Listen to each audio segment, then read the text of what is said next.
Hi there, and welcome to I Don't Want to Hug You, Aunt Linda, a video essay where neurotypical social scripts go to die.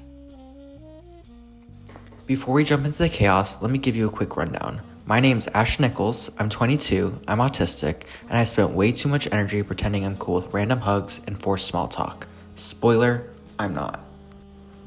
In this video, we're diving into how everyday greetings, yes, even those awkward half-hug, handshake things, can be mini landmines for autistic people. We're talking cultural norms, masking, burnout, and why Aunt Linda's surprise hug might actually be the emotional boss battle of the season. The video is split into multiple sections, and I've even included an interview with another autistic person to add more perspective and spice. But first, some quick definitions to set the stage.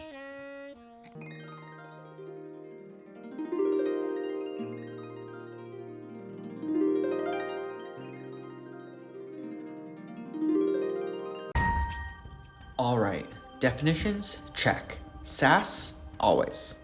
Now let's get into this video. Alright, let's talk about something most people don't think twice about. Greetings.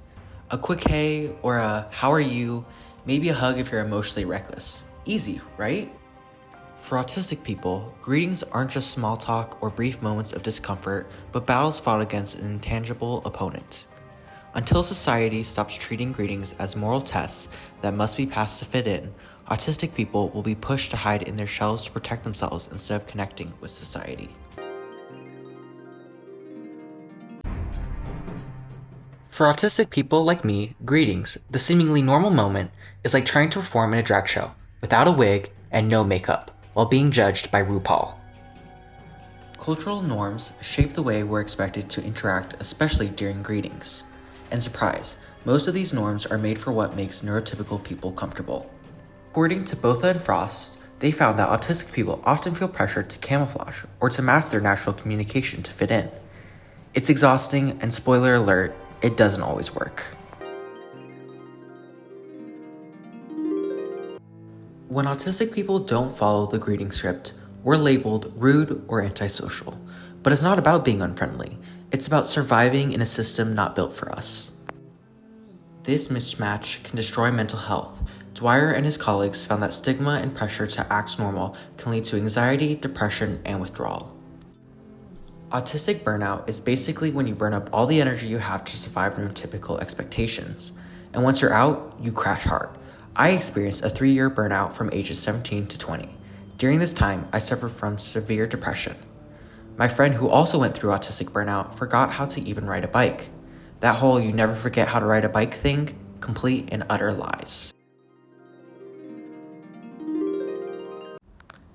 Let's be 100% clear. Autistic people do greet others. It might just not look like what you're used to. We wave, we nod, we might skip the handshake and small talk, but that's still connection. According to Gillespie Lynch and colleagues, the problem isn't that autistic people communicate incorrectly, it's that society often fails to recognize or accept different communication styles. This agrees with Bellick's point that social expectations are culturally constructed. Bellick argues that norms like hugging or eye contact aren't fixed, they change across cultures and eras.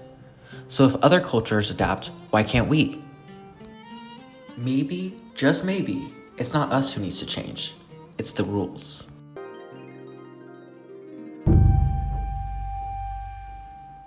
Some people say that greetings are just common courtesy and that not following them is impolite.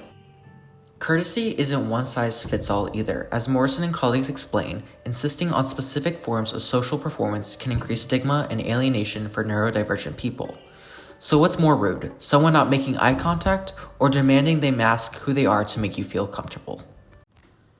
This aligns with the argument by Botha and Gillespie Lynch that masking causes psychological harm. Together, these sources dismantle the myth that the discomfort of neurotypical people should outweigh the autonomy of autistic individuals. But there's something deeper going on too. As Dinshek points out, the real damage doesn't come from being different. It comes from being told that difference is a defect. That kind of internalized stigma, where you start believing that something's wrong with you for not passing the neurotypical test, isn't just exclusion, it's emotional erasure.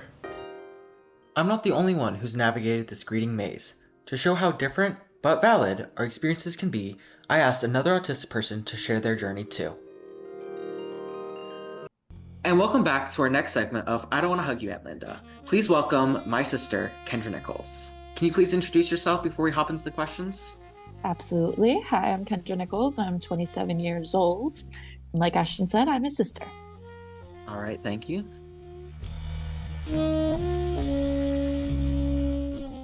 You remember the first time you realized you greeted people differently? What happened once you realized you greeted people differently? I don't think it was I who realized it necessarily, but everybody would always just be like, you've never met a stranger. Everybody's a friend immediately. So I guess I wouldn't always follow the usual social constraints, and I would overshare pretty immediately as if somebody was a good friend or family. And once people kind of brought that to your attention, did that kind of change, or did you kind of stay true to yourself and was just like, nope? Full throttle, straight ahead, exactly as I was. All right, all right.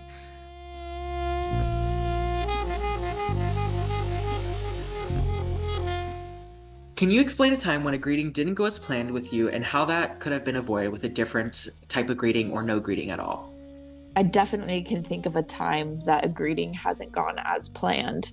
Like when somebody goes in for a handshake and you go in for a hug, or you go in for a hug and somebody tries to kiss your cheek. And usually I always pick the wrong thing. I can say that that's happened to me once or twice myself, but I feel like that's kind of the common autistic experience is like picking up those wrong signals, but yeah.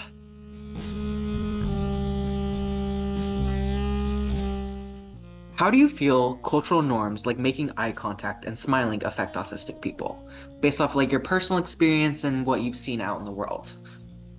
I think it's different for everybody, but I think the difficulty making eye contact is kind of across the board. Either we make too much or we find other focal points like right above the head or like the forehead or things like that instead of looking directly in the eye.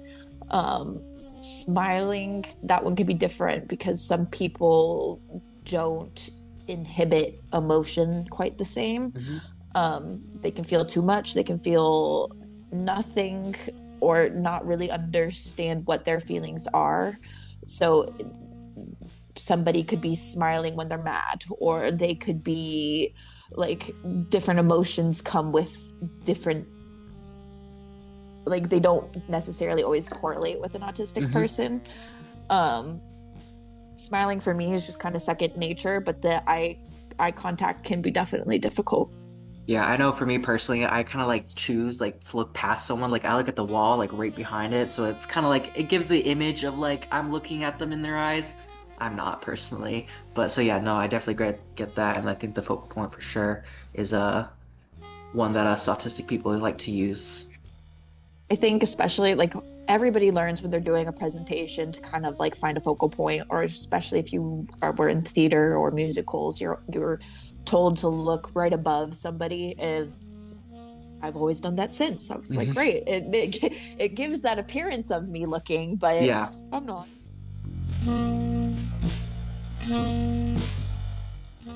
What do you wish neurotypical people understood better about autistic communication during greetings? Um,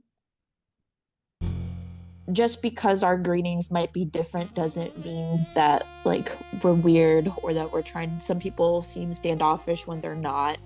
Like facial expressions, going back to that, don't always match. So you could have an RBF when like you actually are excited to meet someone and see somebody, but you're like, hey, what's up?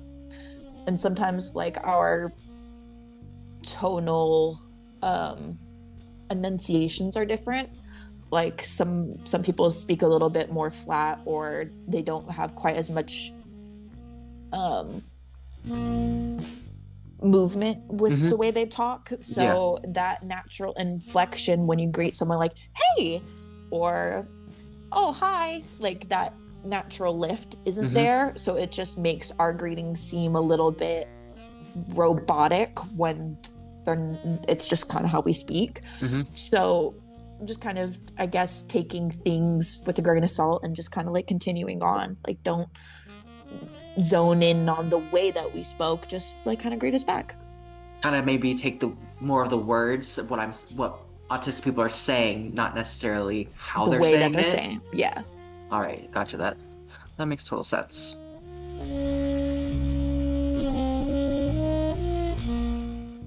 What advice would you give to your younger self regarding social expectations with greetings while having autism? Um, I'm happy. I continue just to do things the way that I do things. I think sometimes you just have to be true to yourself, and it's hard when you're trying to meet other people's expectations because when you are just a little bit different, those expectations are really hard to meet because we don't really understand them.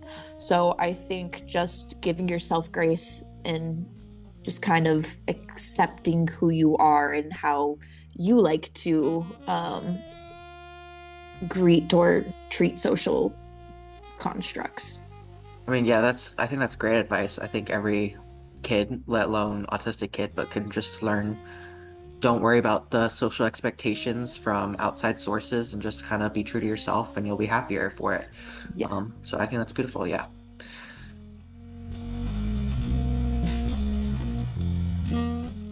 All right, and lastly, what would you change if you could completely change the concept of greetings, or would you kind of keep it the same? I think everybody would do well to just kind of, it's kind of the same when somebody from a different country comes into America and greets in their own native way. If it's different, a lot of people are like, hmm. But if we could all just kind of be a little bit more accepting of everyone and all of their individualities, I think we'd all be so much better off. Yeah, no, you're very right, very right. All right, thank you for coming to the interview and giving us your thoughts. It was great having you. Thank you very much. You're very welcome. Thanks for having me.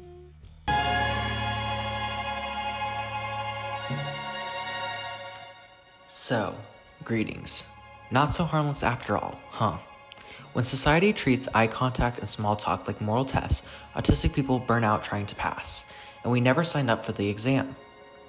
We greet people, just not the way your third grade teacher or LinkedIn coach wants. That's not radical, that's reality. This isn't about fixing autistic people. It's about unlearning rigid norms. Maybe if we ditched the rulebook, more of us would feel safe saying hello. And I bet we would all love not having to hug that random Aunt Linda.